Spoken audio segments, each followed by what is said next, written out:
Hello, listeners. This is Lee Price. This is Will Ford from Football 365. And you're listening smartly to At the Bridge Pod, a Chelsea FC podcast, although I would describe it as the Chelsea FC podcast. Magical from Eden Hazard. Mata into a trap. What about that? Ivanovic! In the middle, it's just behind him, but it's taken by Hakim. Matic with the ball driver. Matic takes the net off. Palmer, Joao Pedro, it's three, and Chelsea are running away with the FIFA Club World Cup final. Hat-trick hero, Cole Palmer wins an epic, sensational game. It's time for another episode of At the Bridge Pod, your number one Chelsea FC podcast. Coming up on this episode, it was confirmed today that Chelsea have indeed lost their dog licence because they cannot keep hold of a lead.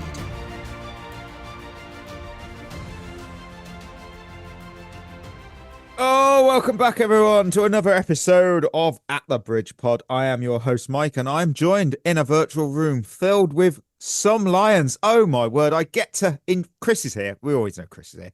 But back with a bang. I've got Berth. Berth's back. So it is the Mikey and Chris Monday show on a Monday featuring Chris. Well, featuring Berth. Featuring Berth. Ollie, we don't know. Haven't seen him.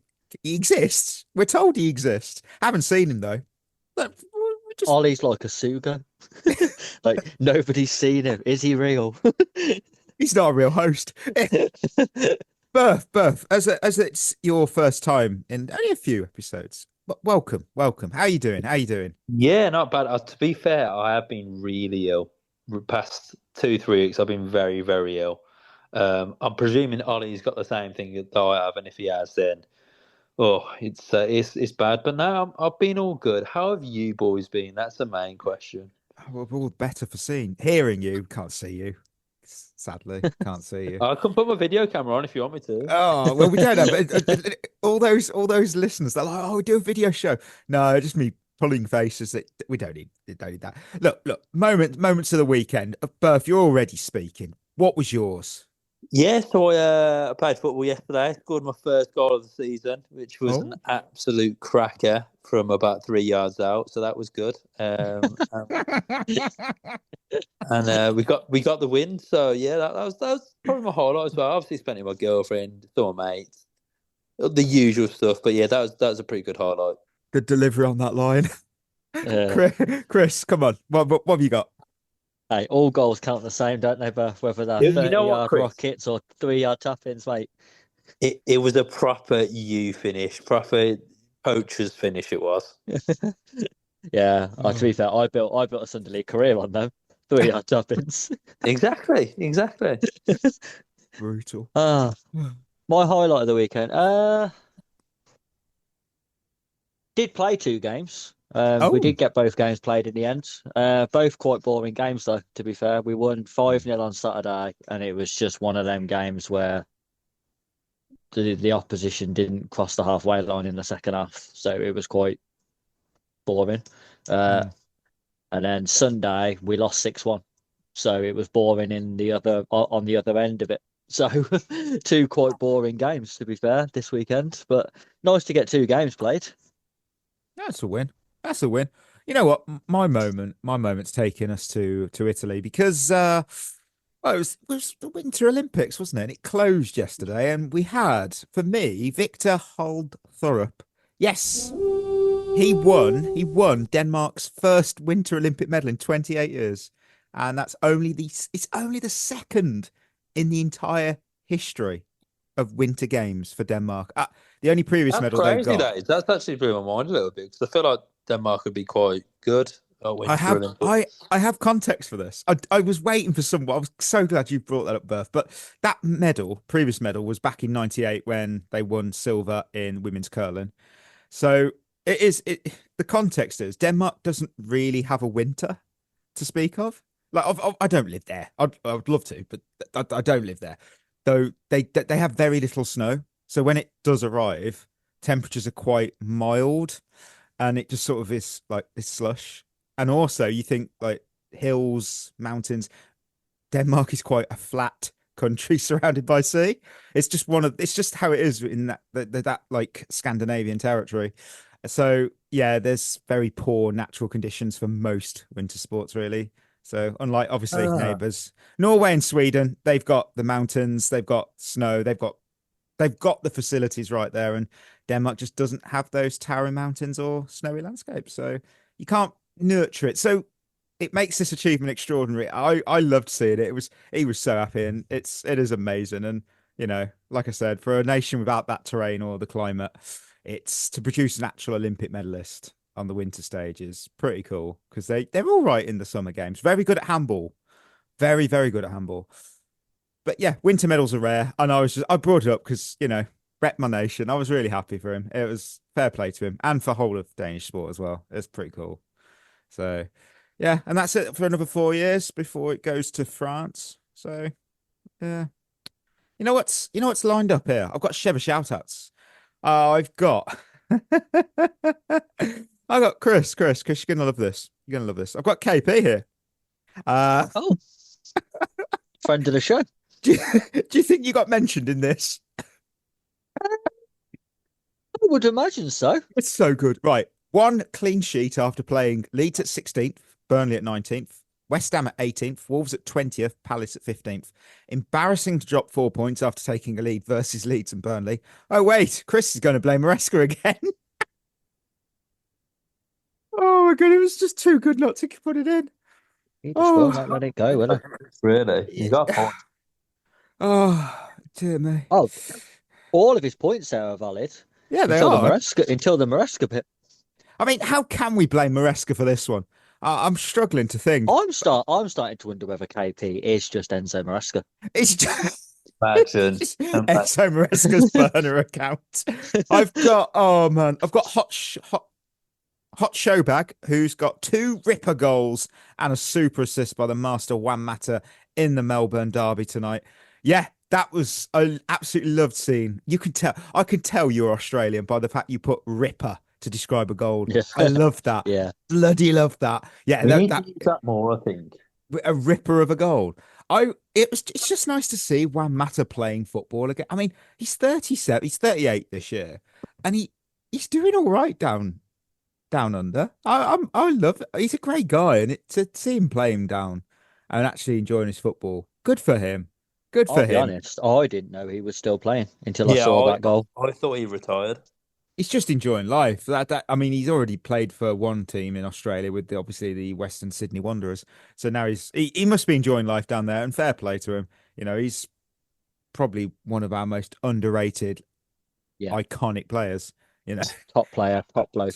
2.5 seasons, and he was our best player in every single one of them. So, yeah, fair play to him. And Josh rounds off was half asleep listening to the pod on a morning train to Chicago, and was shocked to hear my St. Louis with an S sound. I got you, Mike. City was mentioned. Finished top of the Western Conference our first season, and have been shit ever since. I was just glad to have been informed that it was St. Louis. I did actually see the highlights of the Seattle game from last night. 2-0. That's good start. Good start to the MLS season. I'm going to miss it kicking off in February, because obviously they're going to reset it to the calendar year soon, so it lines up with everybody else. Bit of a shame. So yeah, I'm going to miss that, because it's so unique in that element. Inter Miami got whacked and Messi played, and Messi had a moan and tried to confront the referee. So that nice to see. We're keeping humble. Even more of a reason to hate Inter Miami. Just keep giving them. I'll keep giving it. But look, thank you for your reviews, your comments and your support. We do appreciate it. We do. And if you want yours potentially read out, head over to Spotify, drop a comment on this episode, and make sure you just get a shout out in the next episode. And hey, while you're there, in the description, if you haven't joined that Discord server, invite links in there. Click it. It's good. Brilliant community. And every time I plug it, someone joins. And if it's one person, I'm more than happy for it to be one. One is better than none. And with that, we're gonna have a little bit of a round of news, round up some news from the weekend. That's why I should follow the script in front of me and not try and do it on the fly, because I mix my words up. What's on the charcuterie board? Well, it's a massive slab of meat. We've got a Monday, because on Friday Chelsea decided they've announced a new multi-year global partnership with IFS, The brand will immediately step in as the club's new principal partner and take over the highly coveted, is it, a front of shirt sponsorship space till the end of the season. That was what the official website said. Highly coveted. Nobody wanted it. Right, who are IFS? Someone's going to ask me who they are. Well, they build industrial AI and business software, so just tools aimed at, large organizations optimizing complex operations, such as what? Well, asset management, field service coordination, enterprise resource planning, real-time decision making. So loads of exciting stuff. Their technology is used across industries that rely on that complex infrastructure. So manufacturing, energy, aviation, logistics. That's not interesting. What is interesting, in April of last year, they set a Guinness World Record for the longest static indoor billboard. It was 300 foot long, and it was at the Chicago O'Hare International Airport. That's it. That's all I found. The breakdown is probably the best fact that I've ever heard, and I think we need to do that sort of fact every week. More random facts. Look, yes, I've got a little breakdown of the deal. This is what it is. We're going to have the IFS logo displayed as ifs.ai on the front of the Chelsea women's and men's shirts until the end of this season.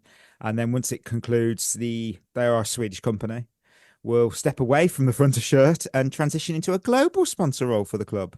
Oh, we've heard this before. What do we? I've got some thoughts, but what do we all think of this? not really that bothered anymore by it, to be honest with you. Yeah, I feel exactly the same, but No, I really just, I'm so past caring about it all that I'm not bothered that we've got a shirt sponsor now. I don't care who it is. I have no affiliation with AI. It's just, yeah, I don't care about it. And I'm sure it's a great company. Yay. But I do not care. We do not care. It's Yeah. you know why I don't think we care as much as well, because really the only reason why you want it is for the financial side, isn't it? Let's be fair. Yeah. Because I actually prefer the shirts without a sponsor anyway. So the only reason you want it is for the money side of it. But I'm not that bothered because we won't invest that money very well anyway. So actually, the less money we've got to spend is probably better.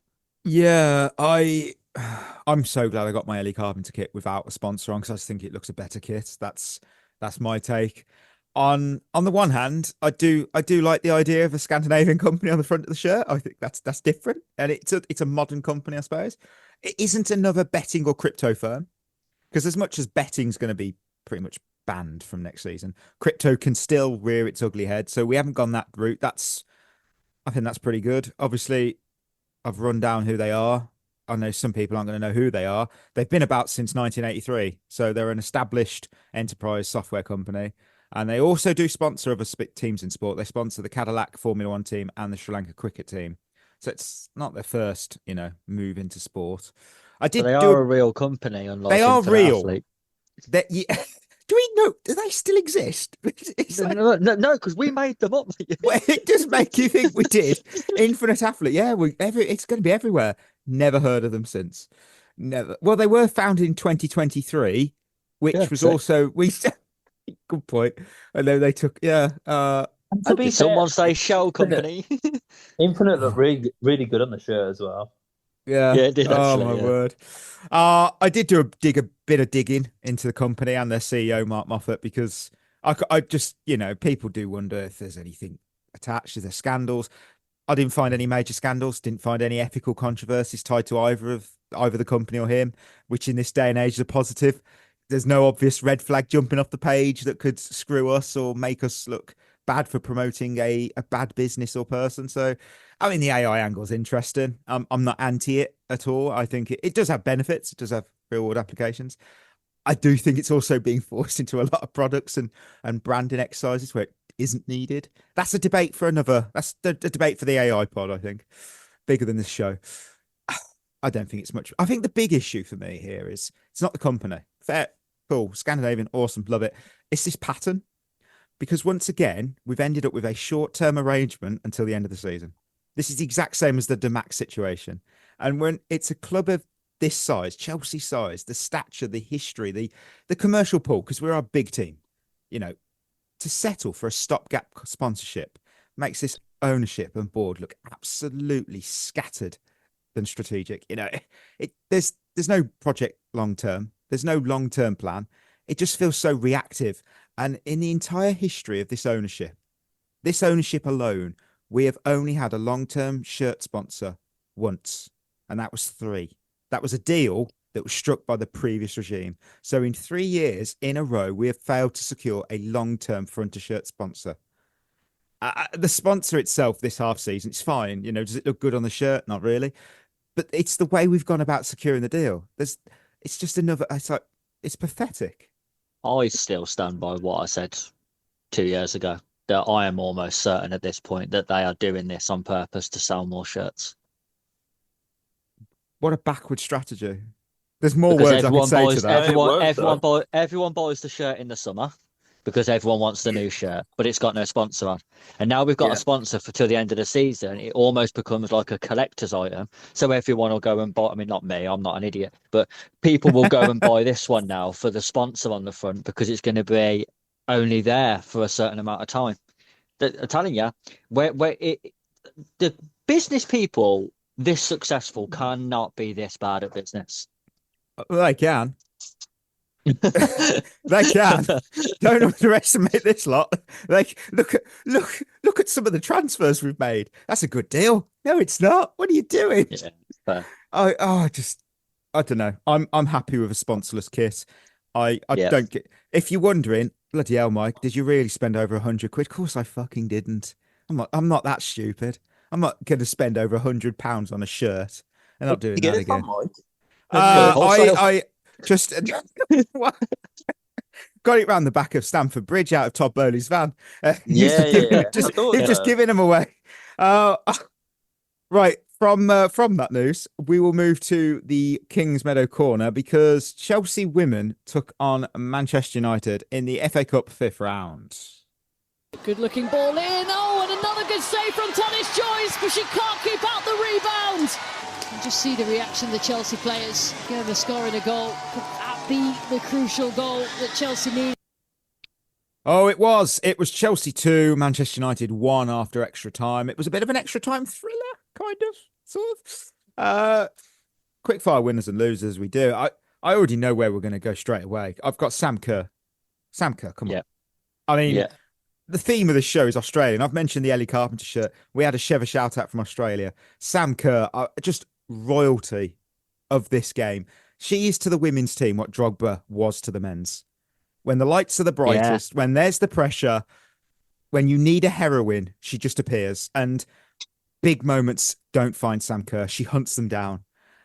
6 minutes. She only needs 6 minutes to come off the bench, goal. That's mentality. That's instinct. That is, Ollie would say it was aura defining because that is who she is. This is her competition. The FA Cup is just Sam Kerr territory.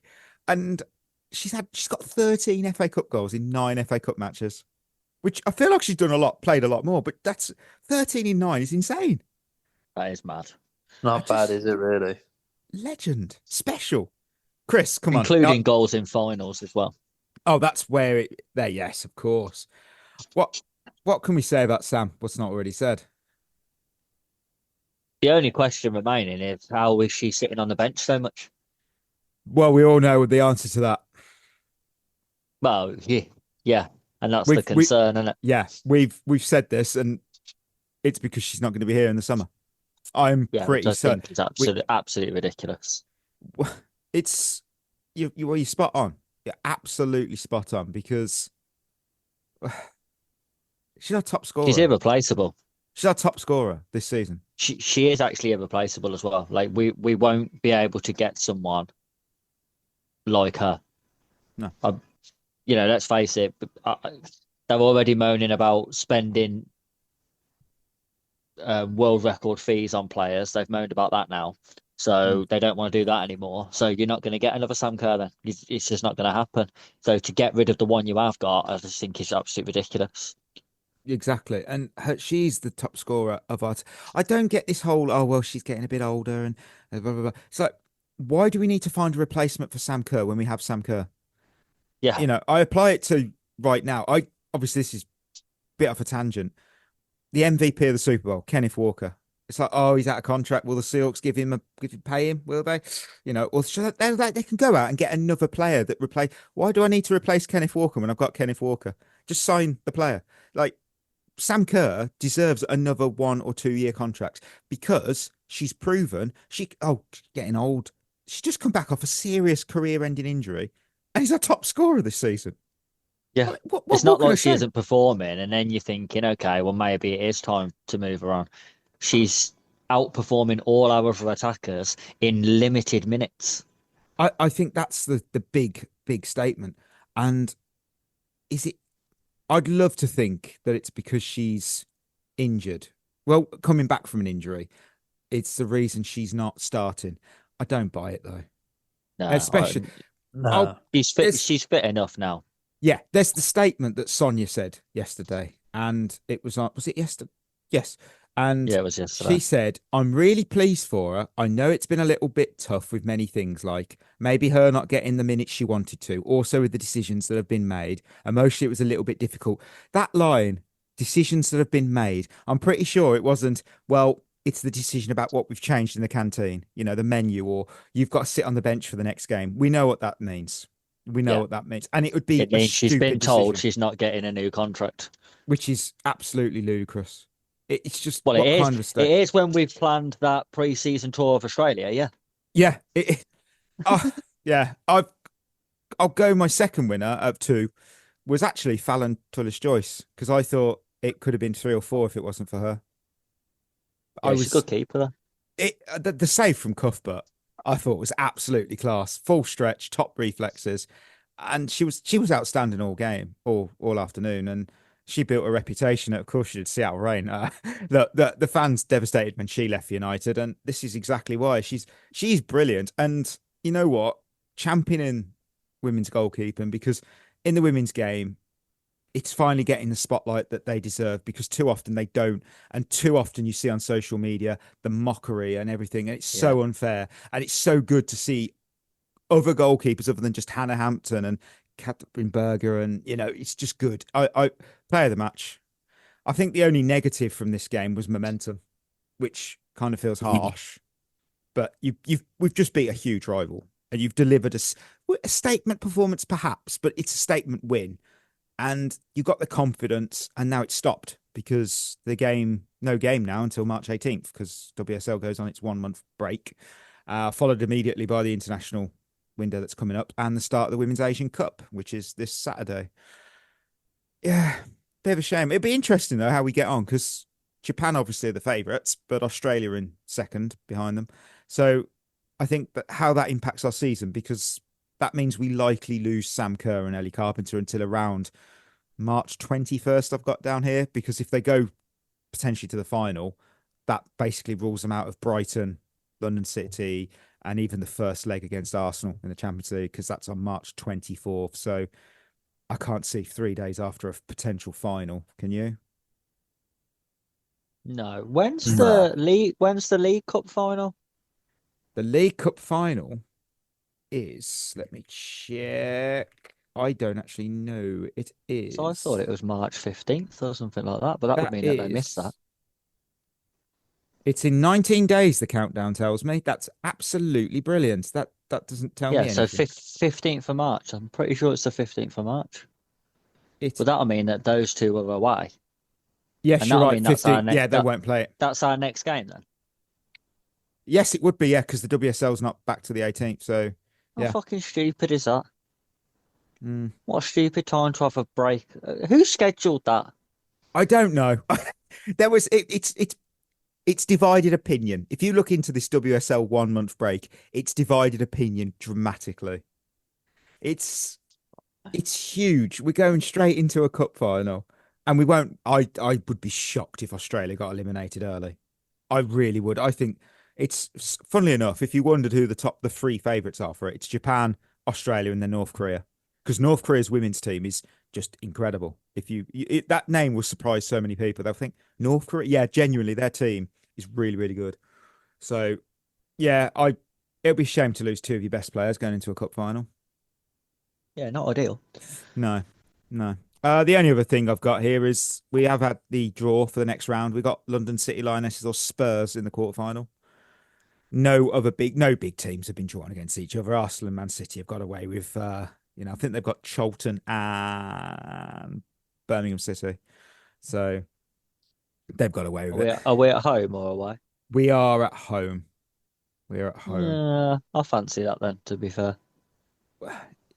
We should do, And then that's going to be a shock, isn't it? Man City, Arsenal, and Chelsea in the semi-finals of the Women's FA Cup. It's almost like it doesn't need to be seeded. Don't seed it. What you do? To be fair, Birmingham City are at home against City, so here's a chance. There's a chance. It could be, maybe. No, I doubt it. No, it's not going to happen. It's going to be like a 5-0. Oh well. Right, we'll move to winners and losers as we welcomed Burnley. It should be easy. Burnley, they're bottom 2. This will be easy, won't it? Let's find out once we welcome them to Stamford Bridge. Great delivery, free header, and Cian Fleming has levelled it up for Burnley. Well, they have bided their time. A man to the good. And 2 minutes into added time at the end of the game, Burnley have their breakthrough. Well, someone didn't do their assignment. We did. We've got our winners and losers assignment ready to hand in. What? Who have you got? But more importantly, how many have you got? I've got 3 and 3. Fair play. 2 and 4. That's exactly me, Chris. I could not find 3 winners. That would be. No, mate, I struggled to find 2. I did. Yeah, mine are very. You know what? I'll kick because it's really quick. I've actually got the whole Joao Pedro goal. That's my winner because 4 minutes in, that's a good one. We produced a genuinely top-class team goal. Caicedo has a Kevin De Bruyne type vision. He splits the lines, finds Pedro Neto wide. Neto used his pace properly. Well done, lad. And then didn't just run. He created that separation. Weight of the ball across the box was perfect.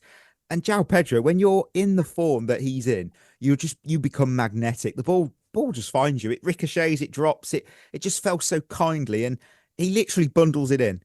It was just the confidence. He did his best to miss it, to be fair. Yeah, I was going to say that. He nearly missed it, didn't he, to be fair? When you're in that form. He almost scored by accident. Exactly. When you're in that form, that flow state, it goes, back of the net. It was an outstanding piece of football. Shame we didn't do anything else after that, but it was a beautiful moment, 4 minutes in. God, beautiful. Berth, you've got 3 winners. Who's one of your winners? So I've got Andre Santos for 92 minutes. Yeah, that's gold. Yeah, go for it. Because for 92 minutes, he was absolutely brilliant. Thought he was really good. Passing was good. Defended well. Was everywhere. Kept the ball ticking. And then the 92nd minute struck. And he just thought, hello's Dion Fleming. Yeah. See you later. Goal. Yeah, but and before that, he was brilliant. That, he was brilliant. Yeah, 100%. So, It's a shame because if listeners were in our Discord, you would see I did my best Monday Night Football impression and did a draw diagram of Andre Santos not marking at the corner and what he did. It's just one of those. It's a shame, really, because he's actually becoming a really important player for us. Yeah. I think he's playing really well. He's growing week in, week out. But that defending at the end is unforgivable. That's Sunday League defending. That's the thing. People will only remember what you did wrong more so. Yeah, which is a shame because he did play well. 100%. Chris, if you got any thoughts on that, or who was your first winner? I've got his partner, Moises Caicedo. Caicedo's my second winner, to be fair. Okay. Yeah, I thought he had a really good game. Started with that pass, which I think is unbelievable, by the way. That pass to release Neto is something I don't think I've seen Declan Rice do this season. So no, but Declan Rice is unbelievable, mate. He's going to win the Ballon d'Or, mate. Yeah, he swears, mate. So he must be better than Caicedo. Yeah, exactly. It's mad. But I just thought he actually had a good game overall. Broke up a lot of attacks, won the ball back a lot. Passing was really good. No silly fouls this time. Just thought he had a good game. Oh, that's fair. Berth, why was he your winner? Yeah, no, I agree with everything that Chris said, to be fair. I just thought he was he looked a lot sharper this week. He was winning tackles. His passing was really good. That ball to set up Neto in the first place was sensational. I thought he was the one. I'd probably say Caicedo was probably overall the best player on the pitch. Yeah, I agree. But yeah, there was no sort of silly fouls in there, no bookings, ran that midfield. He was just a proper Moses Caicedo performance, and he just looked back to his best. Fair play. My final winner, Joao Pedro. Joao Pedro, because He was my final winner as well. outstanding. That goal, this is why it's outstanding, means he's now overtaken Nicholas Jackson's Premier League tally from last season. So Joao Pedro has 11 league goals. Jackson last season had 10. And he also equaled the overall goal contributions that Jackson made last season. So obviously 15 goals and assists combined. So obviously he's got the 4 assists. Jackson had the 5. And here's the thing. Joao Pedro isn't even on penalties. He's not on penalties. And if he was, he's probably knocking on the door of 18 to 20 goals. He's probably going for that record that Igor Thiago's got at the moment. And honestly, he deserves the penalties, to be honest, because he works, he presses, he cares. You can tell he's got that passion in him. And, you know, those wouldn't be stat padding penalties either. I feel that they'd be earned goals for a player who's carrying real responsibility and start carrying the team. And right now he's delivering when others aren't. That's why he's my winner. Why is he yours? I just thought I think his movement, I said this a while ago now on this pod, that his movement was probably the one thing that was lacking. But under Rosini, I think that sharpness, that sort of moving in between defenders and on the last man, has gotten a lot better, and he's getting into better positions now. And I don't think we've ever really doubted his finishing. It's just whether he can get in those positions. And now that he is, he's burying chances. I know he jokes that he almost missed the chance, but he's getting there. He put it in the back of the net.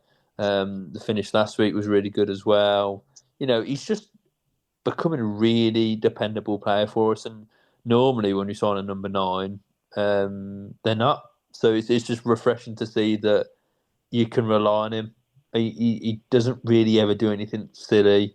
He doesn't really, you know, he holds up the ball really well. He doesn't miss absolute sitters. He'll miss the odd one, but they wouldn't be absolute sitters.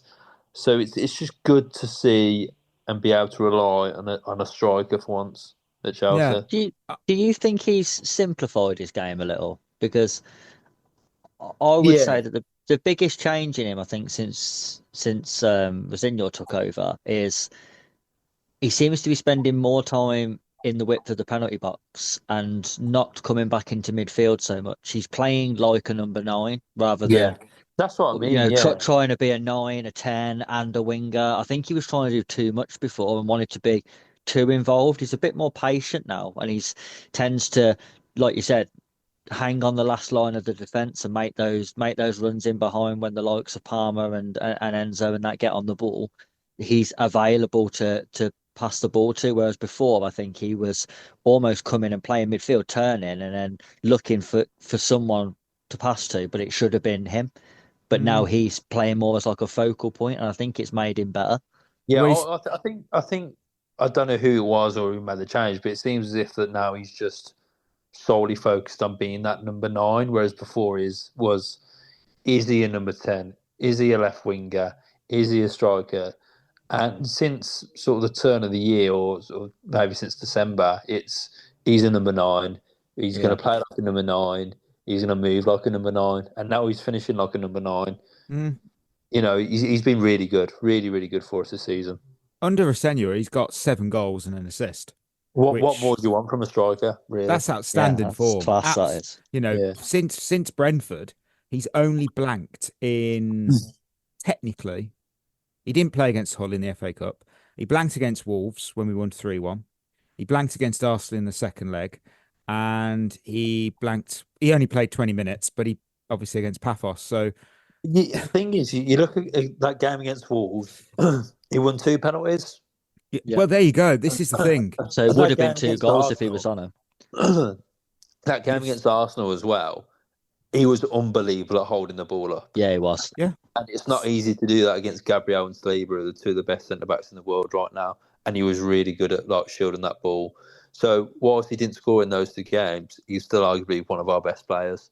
Yeah. And the thing is, obviously it's nearly his best goal scoring season in the Premier League. Obviously, he's got well, not in the Premier League, sorry, in his overall as a season, because he's on 17. His best season ever was 20 goals in 40 with Brighton. But again, he was on penalties that year. Yeah. So he's having, in my opinion, a better season than that Brighton season because of the fact that he isn't on penalties. If he did, you'd be north of 20 goals. Easy. Yeah, it would. Chris, who was your final winner? Well, from someone who's been good consistently to someone who had his first good game in probably all year, Pedro Neto. Way. Oh, that's nice to hear. Thought he looked better on the left. Wow.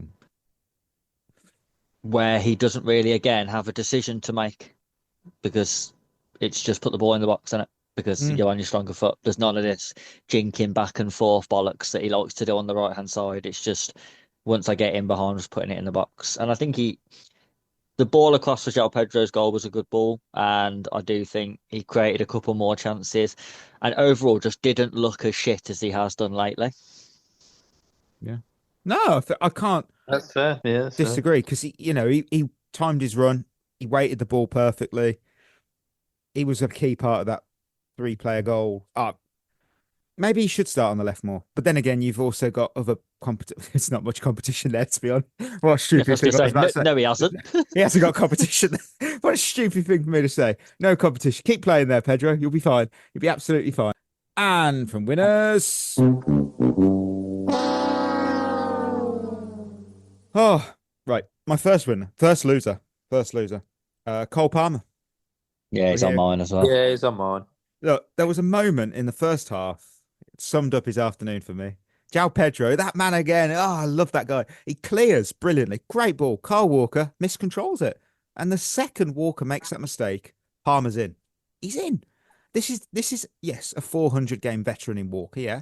He doesn't have the recovery pace anymore. And he even slightly tugs Palmer. Slightly. And Palmer don't go down. Fair play. That'd have been interesting if that'd have been a red card. I think. But then again, that's irrelevant. Palmer then drifts left a bit. Don't know why. And then he snatches at the shot way too early, and it's an easy save for Dubravka. And I just thought watching it, you're 1v1. You've got time. Walker's not that quick anymore. You've got to take another touch. Drive a metre closer to the goal. Commit the keeper. It was a bit rushed for me, and maybe he wants to impress. Maybe that's why he rushed it, because this is a player we consider elite. That was a poor decision. And 2 seasons ago, I genuinely believe Palmer rounds that goalkeeper, or maybe even audaciously chips it and makes it 2-0. I agree, and I'll tell you what, I think he just lost all confidence. I think you're right. I think his confidence is absolutely shot.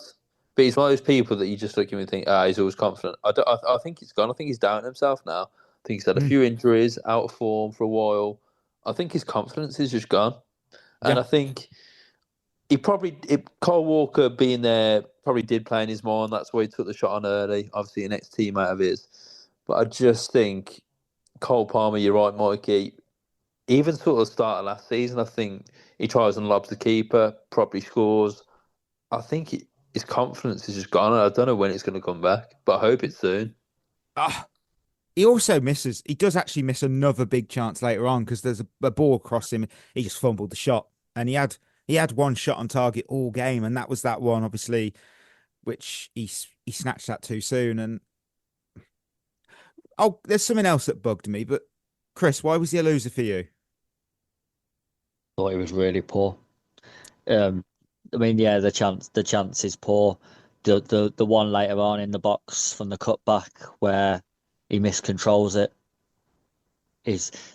and then towards the end of the game, not long before the sending off, there was a move we started, come down the left hand side, played it into Palmer in that number 10 position. He's touched off his right foot, the ball slipped under his foot, and then set Burnley on the counter attack. And I thought, what is he doing today? Like, it's like he was wearing a trampoline. Like, I don't know. I mean, yeah, it might be confidence. Fuck me, he's lost ability. Is what he's lost, because his first touch is fucking awful. His passing isn't great. His shooting's dreadful. all of that can be confidence related, but I keep saying it over and over again about Cole Palmer. Everyone keeps waiting for him to come back. But how long do you wait, though? You know what I mean? There will have to come to a point where you just say, maybe this is just what he is now. Because this has been a calendar year now of poor Cole Palmer. Yeah. How does one wear a trampoline? Well, I don't know, but I reckon he had one on his feet if you judge by his first touch. Oh, Coming my off him like word. a rebounder. Jeez. It was just, I think the thing that bugged me was I didn't like the reaction to when he was subbed, because it felt like the reaction of someone who'd scored twice and was chasing a hat-trick bonus. It was a 5 of 10 performance at best. And maybe, I said this earlier on Twitter, maybe this is a sizzling steak of a take, but that debut season is looking more and more like an outlier. He's still a very good player. I'm not saying he's not, but that first year, I think that might have been lightning in a bottle. Not quite one season wonder, because one season wonders don't play well after. That's it. They're done. They're like Michu, Amiyazaki. You know, I just don't think you're ever going to get that one season Palmer. I think the level is good player, but not top class. He almost made a rod for his own back, really, for being so good that first season. But I don't mind him moaning about coming off at the end of the day. I'd rather him moan about coming off than sort of just walking off and not saying anything. I like that he's actually getting annoyed that he's coming off. I don't mind that too much. I just don't know when this is going to turn around, or if it's going to turn around. That's the issue. That's the main issue we got. I think my problem, my concern with Palmer is, it's not turning against him, but it's just seeing what's happening, and he reminds me so much of Dele Alli. Was so good, and then performances steadily declined, where he had a really good season, then didn't have quite such a good season, but still a decent one, where everyone went, wow, it's still a good season. But then the season after that, by the third year, it was, hey, I tell you what, he's been shit for quite some time now, but he had flashes of moments where you thought, oh no, he's back, but then it sort of fizzled out to nothing, started fucking about with stuff off the field. And this is where I think not having leaders in the dressing room, and maybe not having really strong managers as well, hasn't helped Palmer here, because I think a really strong manager, a Mourinho type, maybe a dressing room full of your Drogbas and your Lampards and your Terrys and that sort, I think would have been pulling him to one side when he started dicking about with logos and saying to him, like, you need to concentrate on the pitch, mate, because you haven't been good enough for a year now, and now you're bringing out logos. It's not a good look. Yeah, I know people say, like, oh, it's a short career footballers, and he's allowed to do this stuff. Yeah, he is allowed to do that stuff. But what I'm saying is, when you're not performing on the pitch, it's just a stick for people to beat you with. So why would you fuck about doing it when you're not playing well? He could have done it in the first year. To be fair, he could have done whatever he wanted to do in the first year. He could have released a rap video for all I care. He was that good. No one could have said anything. But when you are not playing well, you see it all the time. Did you see over the weekend the West Ham fans having a go at their goalkeeper for DJing in a club because they're in a relegation battle? Oh, I'd heard about this. Yeah, he's allowed to do that. Of course he is. What he does in his spare time is up to him. But that's not what fans want to say. That dude, he's a better DJ than keeper. I think that's more Well, yeah, there is that too. But I'm just concerned about Palmer, that he's just going to be another one of those English wonder kids who disappears, and he'll end up playing in a five-a-side league with Dele Alli and Jesse Lingard. Oh, no. Who was your second loser, Chris? Enzo Fernandez. Oh. Thought he was dreadful. Oh, I was just, sorry, my brain just went, agenda. No, go on, Chris. What's up? It's been a while since you had Enzo Fernandez. It is. I actually had him as underrated as well on the last episode. You did. People can click that if they is want. True. Yeah. I thought he was really poor, though. Another one, passing, awful. Gave the ball away so often. Wasn't covering the ground. Looked leggy. Miles off it. I thought he was miles off it, and it was that end of the pitch. Why we didn't win the game, because we had more than enough domination in the game to go 2 or 3 up. and it was the attacking end that really cost us in this game. The goal that we conceded is shit, absolutely awful. But the reason why we didn't win the game is because we didn't do enough at the other end when we had 94% of the ball. No, and we did dominate until I think it was like the 70th. The red card.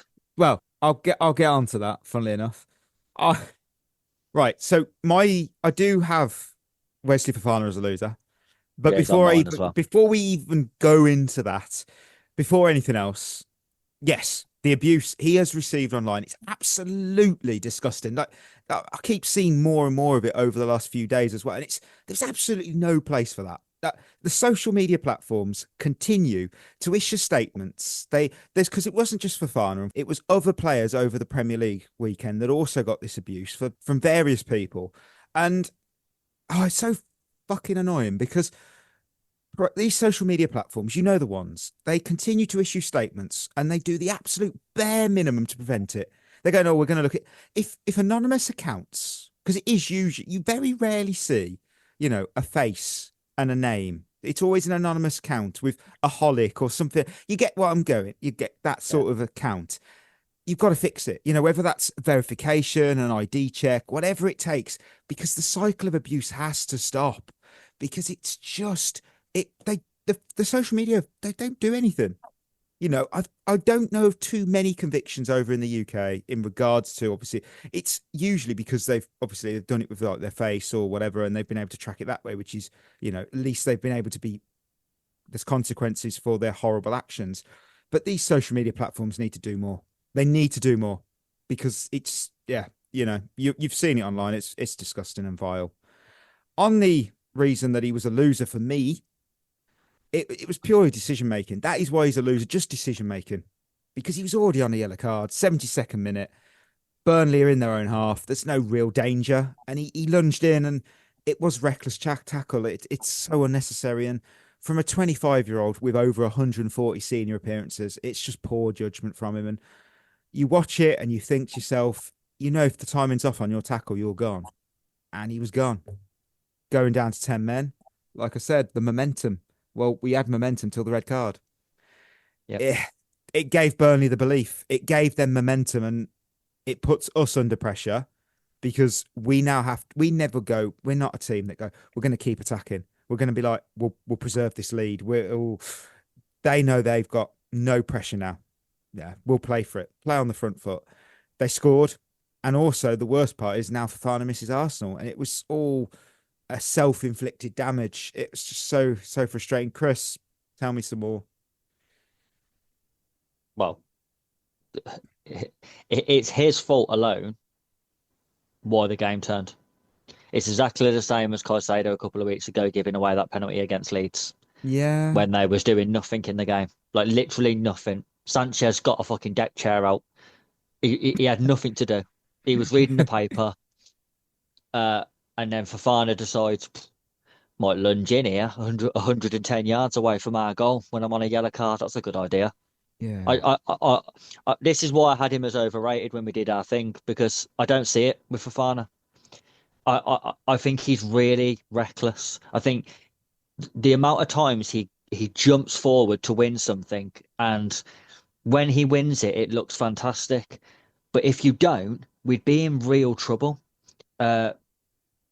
And this was another one of those where we didn't get away with it. I don't think he's all that. All those rumours about him being up for sale in the summer, and then some people started going, "Oh, why would we be selling one of our best centre backs? He's bang average at best." And I do think he's not irreplaceable. He can't play 2 games a week, and I think he is just. I watch him play a lot, and I think he's a red card waiting to happen because he lunges at things. I mean, to be fair, his first yellow card is an absolutely horrendous challenge. I don't know what you're doing.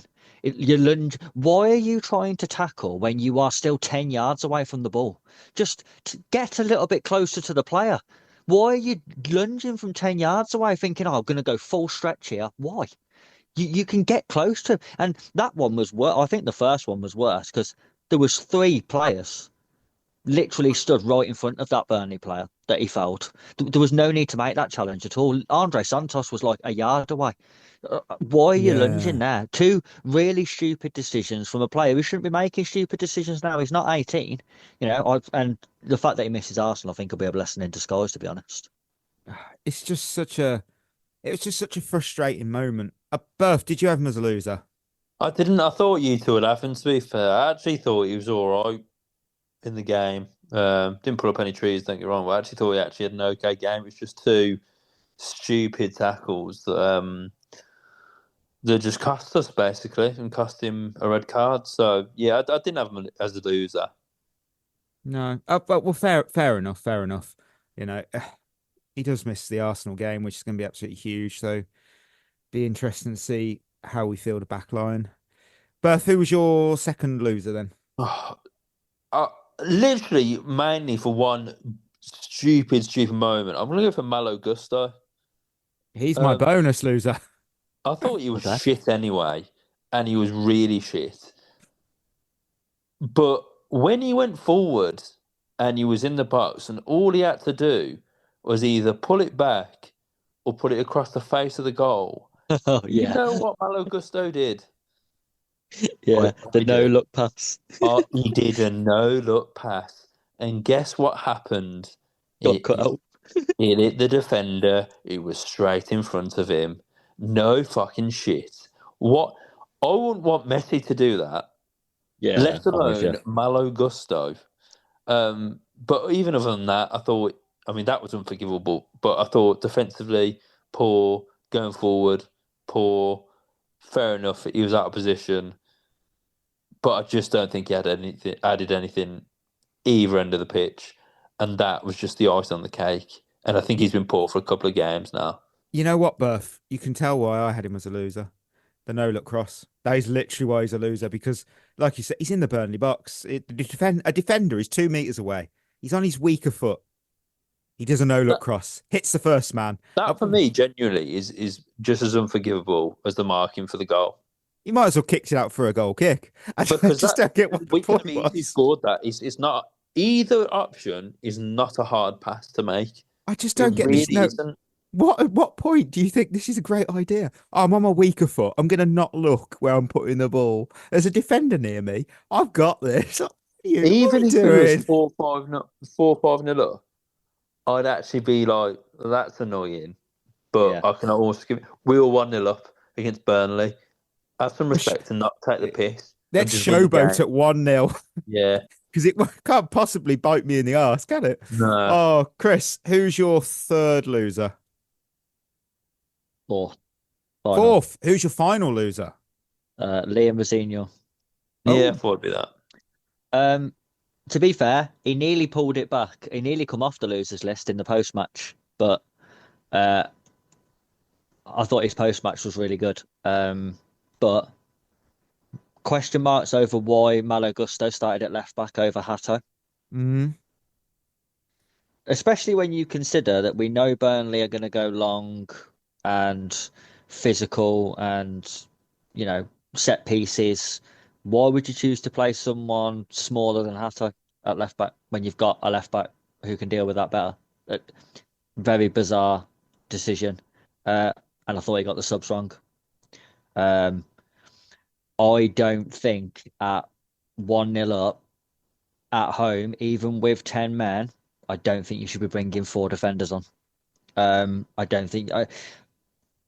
taking off all of your attacking threat, you are asking for trouble. You have to have something still going the other way. And to bring on all those defenders and to go so defensive, you could just see the goal coming. You thought, well, they're going to score then, because we're not doing anything now. You've still got to have that threat on the counter-attack, and you've still got to worry them going the other way. I don't mind protecting the lead, but I just think it's so stupid to go so defensive and so deep when it's only Burnley. It's not Man City that you're down to 10 men against. It is Burnley. Like, yes, okay, they're a Premier League team, but not for much longer, they're not. So I just found that a really, really bizarre decision. And then, to be fair, the only part of the post match that annoyed me was the whole I had to bring Reece James off because the minute I see him looking like he might be struggling, I want to protect him. Fuck me, how cautious do you want to be? He looks fine. What he might have twinged a little, and you've gone, right, get him off. Fuck me, Jesus God, well, he won't complete a game then because I didn't see anything in Reece James that made it look like he was injured, and Reece James' reaction would also suggest that he didn't think he was injured either, because he didn't look happy to be coming off. And I thought that was a really bizarre decision. When you're trying to hang on with 10 men, taking your captain off and your leader, that's a really bizarre decision. I just thought he got it wrong on the day. Yeah, I will say one thing about Rosinho. Anyone, we know what we're going. We're going straight to the account called SG, who posts a picture of him having a beer and was like, "Oh, he's got zero aura, pathetic." It's like, first of all, he's not doing this on the pitch. He hasn't cracked open a cold one on the bench. Then you could criticize him for that. Like, what are you doing? You can't be doing that. The game's finished. People, they're people. These people who are, as well as their day job, he's a footballer or a manager, they're going to do stuff to socialise. You know, if you've had a shit day, right, his result at work was shit. So why should he go and hide away in his house? So if he wants to go and have a pint or whatever, good for him. You know, I don't get this big deal like, oh, they were... No, neither do I. It reminds me of when when it was, I can't remember who he played for. I think it might have been it was at the Giants. Russell Wilson used to play quarterback for Seahawks and Steelers. After a defeat, he was then seen at his wife's birthday party having a good time, and the criticism, and I'm like, what was he meant to do? What's he meant to do there? Oh, I've lost. Sorry, I can't come out tonight. Can't celebrate your birthday. No, I'm gonna have to sit down and stay away from everybody. It's like I think people who have got too much time on their hands posting shit on social media, just get a life. Just get a life, really. On my final loser, I will let Berth end the winners and losers. My final loser was stats. These stats aren't nice. I've got stat 1. Chelsea have as many red cards as Premier League home wins this season, 6 and 6. Wow. Shocking. I've got stat 2. Chelsea have dropped 17 points from winning positions at home. That's the most in the league. Bad. That's really bad. Only once in our club history have we dropped more at Stamford Bridge in a single campaign, which was 20 points in 95-96. And stat 3, out of a possible 15 points against newly promoted sides. Remember, there's still one game to go. We've taken 5. 5 the thing points is, of those 17 points, if you give us even half of those, we're in the title race. Yeah. Yeah, well, yeah, because if you're looking at, let's put it up, let's just say we got an extra 4 points. So we beat Leeds, and let's just say we beat Leeds and we beat Burnley. So that would be a nice extra 5 points. That would put us, 1 point behind Villa, who are looking shocking in form. Yeah. You never know what you're going to get with them. No more lessons need to be learned there. Lessons need to be learned. Berth, round us off, please. I was going to go and Robert Sanchez, but I'm going to go Andre Santos from the 92nd minute onwards. Love it.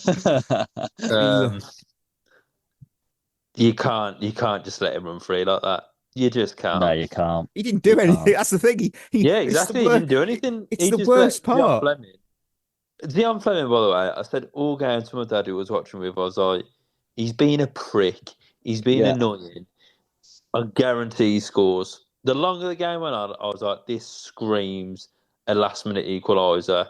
And lo and behold, look who popped up with absolutely acres in the middle of the box, Dion Fleming. And Andre Santos, look, I praised him. I've got to give him the negative now. You can't do that. He is schoolboy stuff. And I just think marking from corners in general from us, it's not good. And I think that comes with a lack of inexperience. People like Thiago Silva and players like that, I think we just miss in those situations. I know he put Tosin on. I'm sorry, Tosin's not this experienced defender that we need right now. Like, he's good, he's okay, but he's not what we need. So yeah, it was just poor from Andre Santos, and he effectively, along with a few other things, cost us the game. Berth, I said in the Discord, aged like milk in the sun when I said, someone was like, why is he bringing Tosin on? Oh, and I went, because he's a more experienced, calm head. That's why we've brought him on, because he'll help us see out the game. And within the first alarm ball, bells ringing when he always got sent off. yeah, next play, nearly a red card offence. I was like, oh, for fuck's sake. I'll tell you what, though. I need to shut up. One other thing from this game, the overreaction of fans to this has been bizarre, by the way. No. Yeah. What? Have you seen it? Like, all I've seen today is, well, that's it then. We're not getting top 5. That's it. That's top 5 gone. I got no chance. Absolutely no chance. Going to finish about 8th. And I looked at it and I thought, well, how are you figuring that then? Because Liverpool are needing last-minute winners every week to get results, and that'll wear off eventually. They're not playing well at all. And, you know, it's Man United. Yes, they've looked better under Michael Carrick, but we all know the implosion's waiting to happen with them again. So it's not like we're fighting against really good teams. Villa don't look uncatchable at the minute either. They're losing home games 1-0 every week. So I don't know where this thing comes from. Well, that result's going to cost us. And then people going, well, we've got a tough run of games to come up. But we don't do well in the easy games. So I'm less worried about the hard games, to be honest. We all know what Chelsea... Well, we know what we're like. If we're playing someone shit, we'll drop points. And if we're playing someone good, we'll probably win. Yeah. I think we've got to be careful because we are only 20 points away from West Ham in 18th. It could be a relegation battle. It's the thing, though. People have kept saying... I saw it over and over on Twitter and Facebook and Instagram. Chelsea have now got rid of their easy run of fixtures. They've got the harder ones, oh dear. And I'm like, that is literally the opposite of oh dear. We play better when we play better opposition. Has it ever gone to form though? You know, when people do that, they go like, "Oh, look at their next 5 games. They've got a really easy run of fixtures." Does it ever happen that they just win all 5 of them games? Any team? Does it fuck? Because it just doesn't, does it? Like, you look at it on paper and you go, "Oh, they're 5 easy games," and then you go, "Okay, we only won 2 of them," and then you think, "Oh, these 5 games are hard," and you go, "Oh, we won 4 of them." You know what? Looking at our next 5 games here, we've got Arsenal away. Let's just point it down. Let's say we lose that. We lose. Okay. I'd say we beat Villa at Villa Park. We do a cagey 1-0 win against Wrexham. That looked a struggle. We'll be like, oh dear. And then we'll go and beat Newcastle at the Bridge and maybe draw against Everton, but probably win. Because that's what we do. It doesn't make any sense because Chelsea has never made sense. I don't think those games are as hard as people are saying. Arsenal aren't exactly unbeatable. I know people are acting like Arsenal. It doesn't help. And neither are Villa at Villa Park. Yeah, exactly. No, 100%. Emojis. Let's drop some. I've gone with the dinner plate because this game was a fabulous starter with an average main course and a shit dessert. I just went for the laughing emoji. It was comical at the end. I'm going to go with the red square. Red square. Yeah, another red card costing us again. Well, so yeah, love seeing red, don't we? we are very good with the discipline. We'll have a look at what did we? Where the bloody hell's the button? There it is. Look at our line picks. The wheel went Palmer. Don't know what the wheel's on about. Absolute joke. Chris, you had Enzo. That was absolutely not great. I had Joao Pedro. Again, gotta stop picking people. Joao Pedro, I had. It's easy. Joao Pedro is literally a cheat code. He'll get banned eventually from this. Who was our actual lion? Was it Pedro or Caicedo? Okay. Yeah, I'd say Caicedo. Yeah, Caicedo gets it. So that's it. Yeah, but we don't go to match preview because that's later on in the week. So we'll go straight to Quaresma's questions, and I haven't got my phone. So let's have a look. We had a lot of questions actually. So let's have a look. What we got? Walton Frick, who was the more at fault for the goal, Tosin or Santos? Looks more like Tosin to me. Nah, I'd say Santos. It looked like he was in no man's land. I think Tosin should have organised better, but it looked like Santos was in no man's land anyway. I'll tell you who's at fault for the goal, though, really. The pleb who decided to get us to do zonal marking. Yeah. Funnily enough, finally Connor says, is Bernardo Cueva Chelsea's worst ever signing? He's up there. And if you think, some listeners will still probably think, who is that? He is the person we pay money to do our set pieces. Yeah, and do you We know pay why? money. Because we are shit at defending set pieces, and we have been since he came in. We haven't got any better. We've probably got worse. And people go, "Oh, we score a lot from corners." Yeah, but we take the same corner every time. So we'll have 12 corners a game, and we do the exact same corner 12 times. It works once, and everyone goes, "Oh, that was a good corner." Yeah, but it weren't the other 11 times that it didn't work. Yeah. We do the same thing. The little floated one towards the near post, hoping for the flick on. That's what that is every single corner we do. I've never seen us do anything different. Poor VS27 asks, why was Wesley Fofana smirking after the red? He should be sent to Strasbourg and kept there. He's right. That pissed me off. What are you laughing about? It's not funny, mate. I don't think I'm gonna play devil's advocate here. I don't think he's laughing because he's been sent off, in the sense of I think it's that embarrassing laugh. Yeah. Because I just think he's a prick, to be honest. Look, his decision making hasn't been great, if we're honest. Driving Not behind the wheel, Aaron. No, not great. Not great. Beyond a ball, why do we think we can close out matches defending? It never works.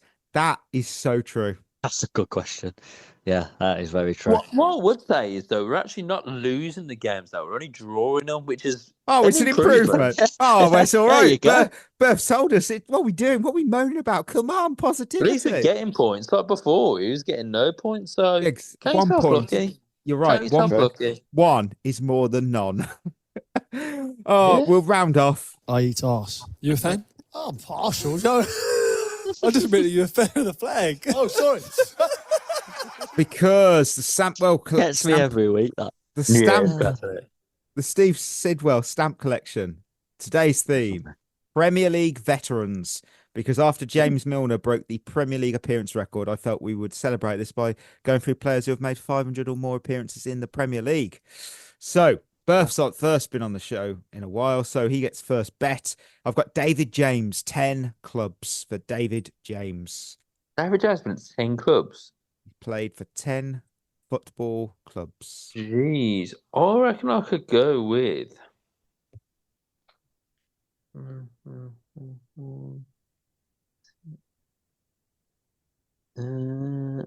8.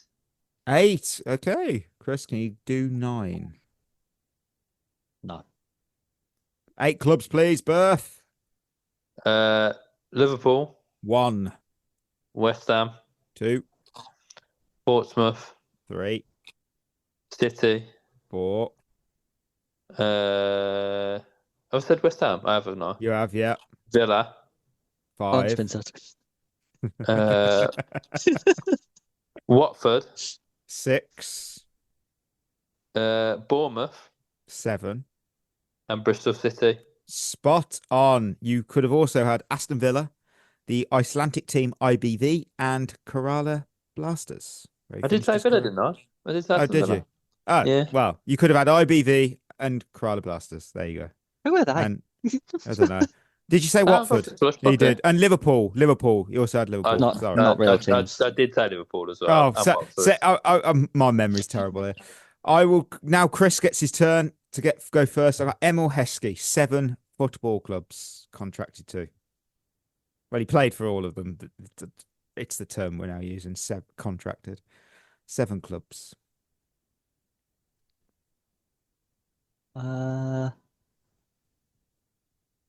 6. 6, okay. Berth, can you do 7? We have had Heskey on this game before as well.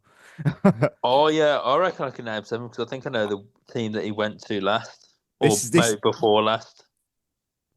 I don't know if it's his last club or the one before, but I think I can name all 7. Go on, Berth. Name all 7. Leicester, Liverpool, Blues, Wigan, Villa, Bolton, and I believe he went to Australia. Is it Newcastle Jets? Yes, you did. Nicely done. The theme of the show today is Australia. And it's funny I say that because closing out, I'll let Chris go first because Berth's pretty much got this sealed with 2. Mark Schwarzer, 8 football clubs. If you can name, I will be so impressed if you can name his first club. It's just never going to happen. But 8 clubs. What do you think, Chris?